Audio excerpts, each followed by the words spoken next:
बात करने के लिए लॉगिन करें www.astrotak.com। नमस्कार, एस्ट्रो तक में आप सबका बहुत बहुत स्वागत है। मैं हूं प्रवीण मिश्र। आज हम जानेंगे भाव कितने प्रकार के होते हैं और वो कैसे हमारे जीवन पर असर डालते हैं। तो सबसे पहले आपको बताते हैं केंद्र भाव के बारे में, जिन्हें केंद्रीय भाव भी कहते हैं। इनका क्या महत्व है? तो केंद्र भाव कौन कौन से होते हैं? लग्न, चौथा घर, सातवां घर और 10वां घर, ये केंद्र भाव कहलाते हैं। ज्योतिष में केंद्र भाव का बहुत महत्व है। इन्हें बहुत शुभ माना जाता है और ज्योतिष के ग्रंथों में, कुछ ग्रंथों में केंद्र भाव को लक्ष्मी स्थान भी बताया गया है। तो पहला भाव, चौथा भाव, सातवां भाव और 10वां भाव, ये क्या है? केंद्र भाव है। और ऐसी मान्यता है कि केंद्र भाव में जो ग्रह बैठे होते हैं, ऐसा ज्योतिष के ग्रंथों में लिखा है, वो बहुत ही शुभ फल प्रदान करते हैं और बहुत ही मजबूत माने जाते हैं। त्रिकोण भाव क्या होता है?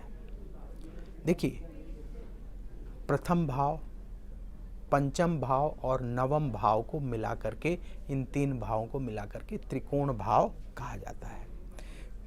ज्योतिष में, हमारे ज्योतिष के ग्रंथों में ऐसा वर्णन है कि त्रिकोण भाव बहुत ही शुभ फल प्रदान करते हैं। इन्हें धर्म का भाव भी कहा जाता है।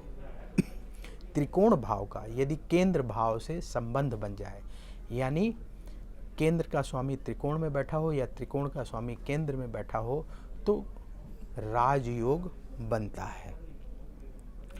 केंद्र भाव के सहायक भाव माने जाते हैं त्रिकोण भाव, और त्रिकोण भाव में जो दो भाव हैं, पंचम स्थान और नवम स्थान, इनको विष्णु स्थान भी कहा जाता है।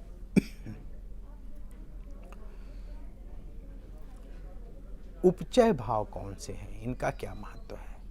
कुंडली में तीसरा भाव, छठा भाव, 10वां भाव और 11वां भाव को उपचय भाव कहा जाता है।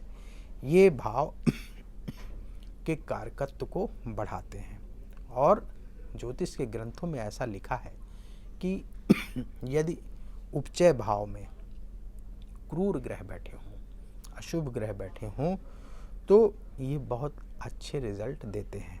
क्रूर ग्रह कौन कौन से? जैसे मंगल है, शनि है, राहु है, सूर्य है, ये विराजमान हो तो बहुत ही अच्छे माने जाते हैं। कहाँ? उपचय भाव में।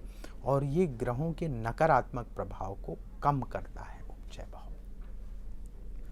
मोक्ष भाव, कुंडली में चतुर्थ भाव, अष्टम भाव और 12 भाव को मोक्ष भाव कहा जाता है। इन भावों का संबंध आध्यात्मिक जीवन से होता है। मोक्ष की प्राप्ति में इन भावों का बहुत योगदान होता है।